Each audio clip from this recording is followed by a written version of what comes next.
Welcome to Locked On Seminoles with the crossover with Locked On Big 12. I am Brian Smith, your host of Locked On Seminoles, joined by Drake Toll. He is doing very well with the Big 12 podcast, and he's taken the time to join me this evening. And thank you very much, Drake, for coming on to educate me, for one, on some of the things that are going on with conference realignment, because no matter who you are, which conference you're in, it's still math. And not just money by that. I mean, also so many seats at the table for all these conferences. So just to get right into it, trying to figure out how Florida State is impacted by the Big 12. I don't think they're going to end up there, but the teams that they're trying to get at the Big 12 could change some things. So first off, if you would just explain to people what you know and or have heard about the Washington State, Oregon State stuff, and then we'll go from there. Yeah, first things first, Brian, a lot of times the talking heads, myself included, will get so deep into a topic that we forget that so many are tuning in for the first time. They have to understand the basic blocks of how we got where we are now. And that goes back to even well before the Pac-12 fell apart. You could talk about the catalyst of Texas and Oklahoma leaving the Big 12 to go to the SEC. And you could go way, way back and talk about Nebraska to the Big 10 or Texas A&M to the SEC and a huge round of realignment there. And then you go to private equity, as that's become a thing for the big. There are just so many things that we got to talk about here. If we're going to dumb it down and simplify it, with Texas and Oklahoma leaving to the SEC, it set a precedent to other schools across the country. Hey, our worth is something our conference should represent. Florida State's in that boat right now. They're not getting enough money from the ACC. They're $20 million behind teams in the Big 10 and the SEC, and they don't deserve to be. They can't have the same price tag as Boston College. They can't. It doesn't make any sense. So with schools like that on the exit and on the move, what happened to Washington State and Oregon State is they got left behind for X, Y, and Z reasons. Like Stanford and Cal picked up to the ACC. It made a little bit more convenient sense for that conference. They wanted the whole Directors Cup thing. Oh, we got the swimming champions. Look at our rowing team now in the conference. And why Washington State and Oregon State got left off has a little bit more to do with their history. Two football programs that aren't very good long-term, but two football programs that do give you this, viewership. Washington State has better viewership than any team that the Big 12 added from the Pac-12, sans Colorado in 2023. The only reason being Deion Sanders. Everybody would point and watch those games. So Washington State has a very good footprint, not just in Pullman, which is effectively Idaho and a super small town of Washington, but more so in Seattle, more so with a large alumni base. I get it. It's one flag at College game day, but that flag represents a whole lot of stuff for the university. And then from Oregon State's standpoint, they've shown in the last 5 years, specifically Jonathan Smith, who's now at Washington State or Michigan State, is a great example that they're willing to invest in the right coaches, willing to invest in the right from the NIL, the facilities to win.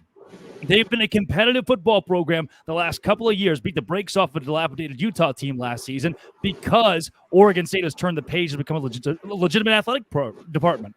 And so with that, those two schools have some sort of value, maybe more so than we thought last summer. And the rumor is ESPN has come in and said, look, we will sanction the move for Washington State and Oregon State, two properties that we see valuable to go to the Big 12 and have a home. The one thing to give to everybody who's at the water cooler, this likely won't happen until 2026. Reason being, due to the Pac-12 leftover, the assets there, Oregon State, Washington State would have to forfeit those if they move before early August of 2026. The only real way around that is ESPN says, hey, who cares? We have more money anyway. We need you in the Big 12 for us to have a long-term play to give you more security. And if that happens, wouldn't be shocked. And the other big thing, a scheduling agreement that puts those two schools quasi in the Big 12 the next 2 years, and then full-time members 3 years from now. That's a lot of information, and thank you. Deep breath. Basically, I'm not a big ESPN guy for a lot of reasons, but hats off. I mean, they're always looking to make money. They are a for-profit institution. But if they're going to help those two schools in any way, thumbs up for me. That's kind of cool. Ward only knows they got hosed in the whole Pac-12 thing. I mean, they got hosed. So good for them. I don't have any allegiance to them, but I don't like to see kids get left in the cold either. And like when Oregon State played Notre Dame in that bowl game, everybody that was good had left. That team was a skeleton crew. That was bad. So that's good. There's the reason I brought this question up to Drake in the first place.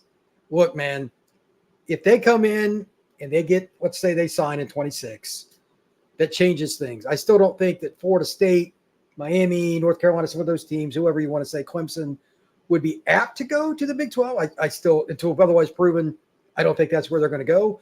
But they're also, if they have that, that makes it more interesting. Because you talked about on your show that I watched, Louisville is really interesting. Yep. Like they're never going to get let into the SEC. I grew up not that far from there, and the hate between Louisville and Kentucky is a thing. Yeah. Like Kentucky people do not want them in the SEC. The ACC is falling apart, and to my knowledge, the Big Ten's not going to take them. Well, that kind of narrows it down. Yeah. And then you brought it up. If they go, that's a common opponent that Florida State's had, rivalries with. They've had, obviously, their basketball program's good. This just in Big 12 basketball is dope. That's a big deal. I could see that. That's interesting. And NC State, who's had some basketball history, they got a pretty sustainable football program. Another team that has quote-unquote likeness with Florida State. They played each other forever. A lot of really great games, to be honest. You start looking at this, I'm sure that Florida State's looking at it like the Washington State road trip as a thumbs down, but like there is nothing normal. You already got Cal and Stanford in the league. Yeah. So my question to you is very simple. If they were to make a play for Florida State and all this, they'd have to get some of them involved, no doubt. But any idea on the number, regardless of Florida State, that the Big 12 wants to get to, or is that even a thing yet? I'm not sure if Brett Yormark has a number that what he has said, and this rhetoric is true. There's a lot of coach speak or commissioner speak that comes out of a Yormark or a Jim Phillips or a Petiti or a Sankey. When Yormark says we'll go to the number that makes the most sense, he means that. If you get to 20 with the right 4 teams, all right, we're good. Where the SEC sits right now with 6, hey, we have the right 16 teams. We're good. We're okay for this for the time being. At least that's what Sankey says. For Yormark, get to 24. Bill Connolly of ESPN says it's 32. That's the right number for the Big 12. I don't believe that 32 is the case. You're way overloaded at that point, right? What I do believe is that if you are Wake Forest or Boston College or Syracuse, count your days. Count your days as being a program in a legitimate conference, as schools like Louisville and Virginia Tech at NC State and Pitt look elsewhere. Now, can the Big 12 land Florida State and Clemson? There's one way, the only way, money, dollar signs, and likely temporary dollar signs. What that would mean is the Big 10 of the SEC says, hey, we have to hold off the next 2 to 5 years. We're going to hold off till 2030, till another TV contract rotation comes around. And Clemson and Florida State say, hey, wait a second, the Big 12 is going to offer us $40 million, $50 million a year, more than the ACC. A lot of money. Now, the problem with that is you're weighting it. You're giving those schools more than every other Big 12 school. And you go, well, how is that legal? The way you do it, private equity. Brett Yormark's explored private equity recently, which would be, hey, Allstate, come invest millions, billions of dollars in our conference. Right. We become the All-State 12. We use your branding, your stake in this league. With your stake in this league, we've got enough money to pay those 2 schools to play for us. And if that money makes sense, money makes the world go round. Yeah, I agree. Unfortunately, the answer money, you could throw that word at a lot of questions in society without even knowing what the question is. That makes me want to hurl. But we both know, Drake, especially with these people, they don't care.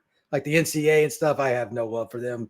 They don't care. But we'll get into more of that here in just a second on this crossover between Locked On Seminoles and Locked On Big 12. I'm going to kind of go into a little bit more of what I think Florida State. I want your take to see if you agree with me on Florida State and where they're going, and if that in reverse impacts what's going on with, well, not just the Big 12, but the SEC. I got some questions there because some of the fans for Florida State, believe it or not, would rather the Noles join the Big 10, which surprised me. I did a show about it not that long ago, but we'll talk about that here in a second. Just 1 second here. All right, back on the show. One of the things that I really like to do is get into Florida State going to the conference stuff. So everybody check that out here in a second on Locked On Seminoles and this crossover with Big 12.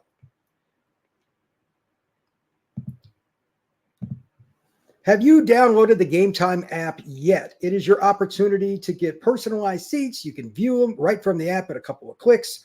Pick on Florida State game, Atlanta Braves. You want to go to a concert, take your wife to a play, whatever it might be. You can have opportunities with last-minute deals and save up 60% off buying last-minute tickets for sports and everything else that you can possibly imagine. They also have zone deals on the app. that you can check out. Save with even more when you choose a section and let Gametime choose the seats for you. Something else is cool, and this drives me nuts in general with society. You look at something and it shows a price and you get to the back end to pay. It's not the price. At Gametime, they have all-in pricing that makes it a lot better. So take the guesswork out of buying tickets with Gametime. Download the Gametime app, create an account, and use code LOCKEDONCollege for $20 off your first purchase. Terms apply. Again, create an account and redeem code LOCKEDONCollege for $20 off. Download Gametime today. Last-minute tickets, lowest price guaranteed.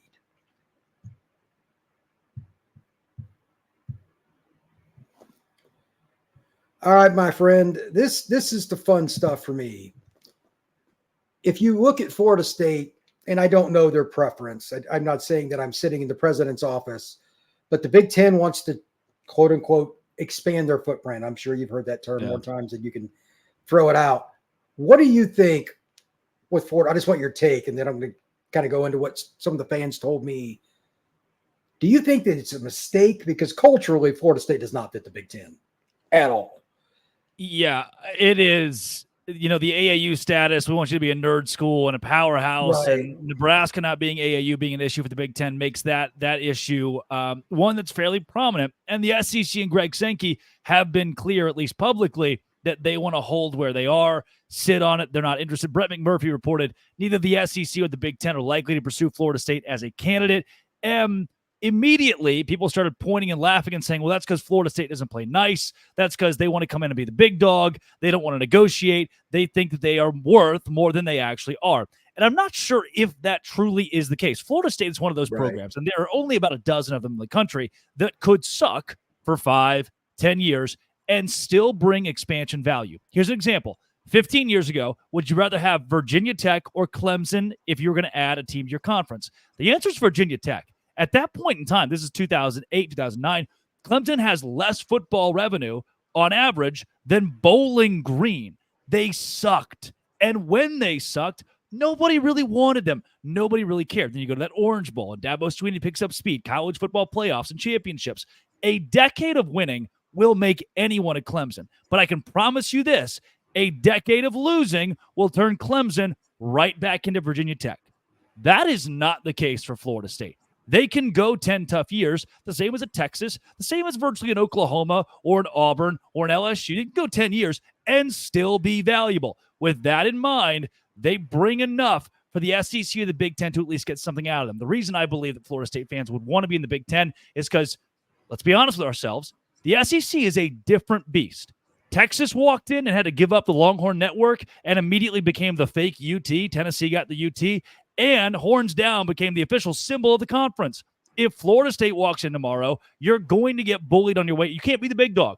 They don't want you to be. You're going to put up with the LSUs, the Auburns, the Alabamas. In the Big Ten, Florida State comes in day one and already has respect because they would be automatically a top 3 brand in that league, and they would not be that in the SEC. I think that LSU, Alabama, Georgia are the 3 tradition-rich SEC programs just from dealing with all their fans. Yeah. That they could all be very annoying. I live in Alabama. Trust me. I know about one of them in particular. But LSU, et cetera, they could all be that way. Now you had Texas and Oklahoma, 2 crazy fan bases. These people don't like each other. From going back and looking at my podcast, I think one of the reasons that some of the fans on my site would rather go, they just hate the SEC fans. Yeah. They do. Clemson's brand is crazy because they have such a rich history, but they did what Florida is doing now. It's hard to screw up Florida, but the Gators are doing a good job of that right now. It is really hard. Clemson screwed it up for a long time too, but their fan base is nuts. I knew they would come back eventually, but that's interesting. It's Virginia Tech should never be consistently better than Clemson, by the way, but they were for a while. They were, yeah. It's so wild. Great stat, by the way, on Bowling Green. Here's my take. Florida State, I don't buy any of the public stuff that I'd highly doubt you do either. Any AD says, oh, we're not interested in Florida State. Right. If anybody buys for a second that the Big Ten and the SEC is not at least interested, there's some swampland in South Alabama that I have available. It is for you. So, look, this is pretty simple. It depends on the price tag. There's that word again, money. And 2, based on the stuff we're hearing, NC State, Louisville, It's about partnering to make it work. Give you an example. When the ACC, they continuously tried to court Notre Dame. Do you think it's coincidence they took Stanford? Do you know the backstory on that? Oh, yeah. Oh, 100%. They want Notre Dame. Notre Dame wants Stanford because they play them every year. They want to count it as a conference game if they ever did it. If they would have said, we want Cal Poly, I know ACC fans don't like that. It's just the way it is. That brand is different. Cal Poly would have been in the ACC. So if Florida State could take Clemson, like especially if they could take Carolina, because the Big Ten wants the basketball. Yep. Different deal. Who are you going to put with it? It is a package. So my curiosity with you, I think the Big 12 is as good, if not better, basketball league as there is.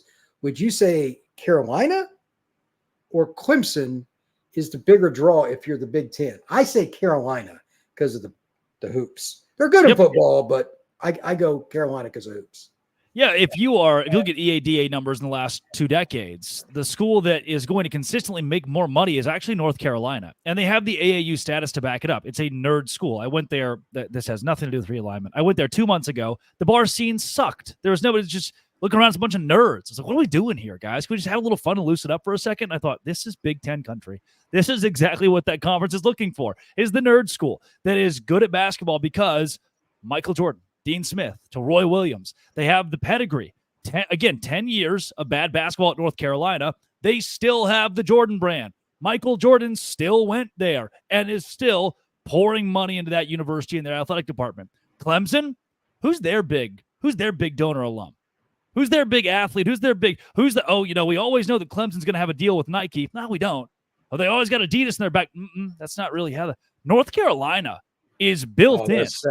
Win or lose, they are built in for the rest of time. They can suck, but still afford to suck. Clemson can't afford to suck. Long term, the Big Ten wants a North Carolina or even a Virginia over a Clemson. Basketball school.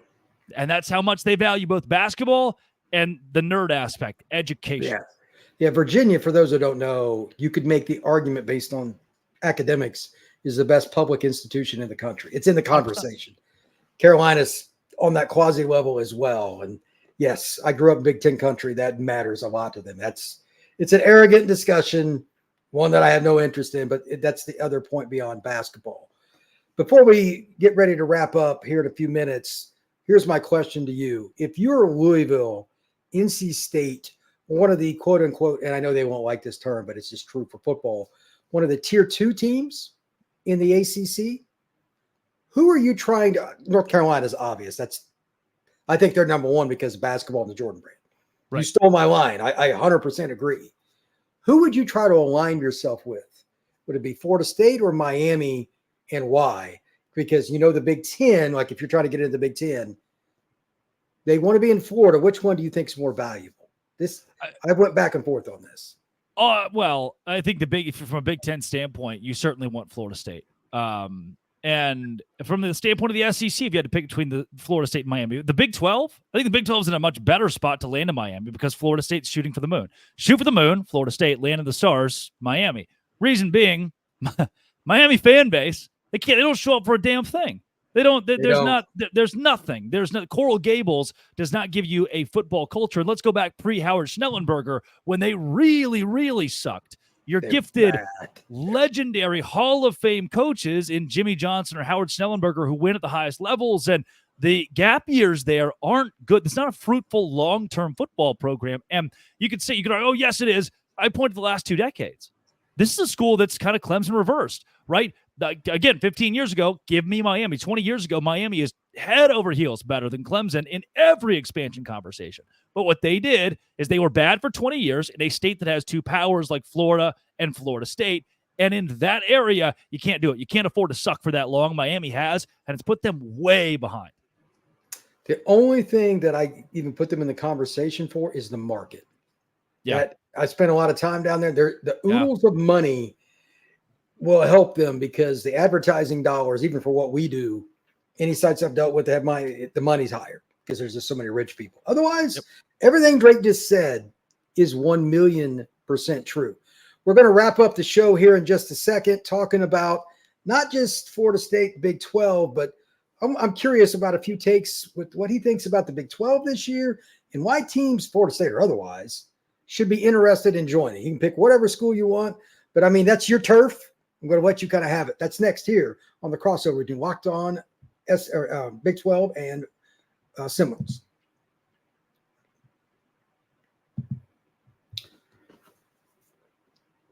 All right, man. You're the Big 12 guy. What is the advantage for any team that I mentioned, NC State, whoever, joining the Big 12? Floor is yours. Long term, it's security, knowing that your conference is not going to fall apart. If I asked you who's in a better spot right now, the ACC or the Big 12, it's certainly the Big 12. Reason being is the top two brands in the ACC are jumping ship in Florida State and Clemson. I don't see a way that those two schools at this point stay. And maybe the biggest problem, I had a guest recently on my podcast who said this, was that when Florida State said, hey, we're suing the ACC they didn't respond with, hey, whoa, let's work this out together. It was, all right, we're suing you back. Same thing with Clemson. The Florida Attorney General gets involved. And at this point, they've gone back and forth too much to come to a mutual agreement at any juncture between those two entities. So with those two schools gone, you look at a Louisville and you say, hey, Louisville, now ESPN, who can X that contract in 2027. By February of 2025, ESPN has to decide what they're going to do long-term with the ACC's contract. And it's not going to be good when the top two schools in that league have left. And who is there to backfill with? The Pac-12 has already been taken. The USFs of the world exist, but UCF's already in the Big 12, and that's a brand that could blow up soon, and that's why they're in the Big 12 instead of USF. And Memphis is there, but they don't cover for a Florida State or a Clemson. ESPN is going to drop that contract. And when they do, Louisville, who is in the top 25 in revenue nationally the last 2 decades, is going to look around and say, hey, when we suck at basketball, we're still damn good at the money part of basketball. When we're good at football, we bring in some of the best revenue of anybody in this conference. We can't sit here and make $5-10 million less than every Big 12 school.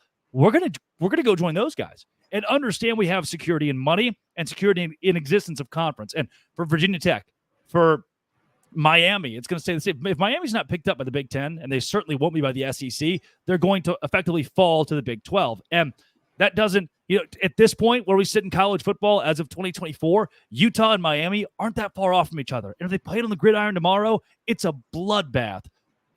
People say Miami's going to be good this year. Maybe they are, but you have certain Big 12 programs that have become established. And when you establish those, it makes Miami look a lot less established based on their last 2 decades. So with that said, if you're Miami, if you're Louisville, Virginia Tech, if you're NC State, if you're Pitt, the best part about the Big 12 is that you know it's going to exist and you're going to make more money there than you would in the ACC. Unfortunately, for the schools you just mentioned, I agree, because the Big 12 is the last thing standing. Pittsburgh is not getting a phone call from Sankey. Nope. You know what I mean? So Miami will never get that phone call because the coaches would put pitchforks up and go to his house because they don't want Miami to have the SEC logo and recruit Miami. Because, I mean, it would be a monopoly. Oh, yeah. But at the same time, they got to go somewhere. And again, I think it's the Big 12. I don't know how much money difference there is, and that's still the problem. Yep. You mentioned early on, inaccurately, that it's give or take like 20 million, 30 million, or whatever it is a year difference.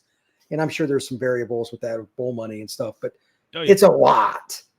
It's a lot for Florida State, Miami, and all these schools. And again, I'm not picking on them. I understand why you need them in the league. Florida State, Miami, Clemson, North Carolina, NC State, they can't make the same money that Boston College and Virginia do. And like the football, they just can't. It's a different animal. Football is different than anything because it's so expensive to run, especially now that they're going to the 105 possible scholar. I don't even know how that's going to work yet. I think that's a disaster. I think the ACC is going to implode by 28. What say you? Is that what do you? Because like 26, 27, somebody's, I'm assuming, going to get out. Maybe I'm wrong, but at least one of Florida State and Clemson, I don't know which one will break through, will leave. What do you think? Yeah, Florida State and Clemson, I believe, will be gone by the time February 2025 hits. We will know if those two schools at least intend to stay, and the answer is as we talked about, very, very likely no. 1% maybe. Right. At which point, Louisville learns that ESPN is going to either cancel its contract altogether past 2027 or reduce the contract to the point where it's no longer viable. That's the word I keep using, is viable. And if Louisville hears, hey, we're going to make $10 million less than the Big 12, or we could go to the Big 12 and make $35 million a year, or whatever those schools are making at the time, they're obviously going to make that jump. Now, is the Big 12 conference still going to make 15, 20 million less than the SEC and the Big 10? Of course. However, at that point, the ACC is going to lose 5, 6, 7, 8 schools. And their best chance is to stay at 8 or more to keep the conference alive, quote, alive, crack a deal with Amazon or Apple TV or the CW, bring in USF and Memphis, and build the American Conference light. Just the ACC slapped on, that brand slapped on the American Conference. And that when Georgia Tech or Syracuse or Wake Forest are playing Memphis and USF, that's a conference that's not going to be around for very long. That's kind of what I see too. And schools like Virginia, I'm sure they have more basketball interest. They got a better chance. I think they're going to get scooped up and go to the Big Ten. I think they're happy in general. I mean, they could always do a basketball thing, but those schools, they're going to be done with the ACC. It's going to fold. And I agree. I hate them, but you're going to see some corporate sponsor maybe for a short term. There might be a year or two before they join the league. We could get some weird league for a year or two that these teams try to form. There's all kinds of possibilities. Yep. So, well, Jake, thank you very much for taking the time to join tonight. I truly appreciate. I don't know what's going to happen, and I just kind of wanted to let people know. I mean, you're in the know with what's going on there. Again, thank you very much. I hope everybody enjoyed. But for the record, I'm not saying that Florida State is joining the Big 12. For all the people that hate anything in Big 12, but it is what it is. They control things, even if Florida State doesn't negotiate with them, is why I had Drake on tonight. So thanks once again. Everybody have a good night. Appreciate you all being here.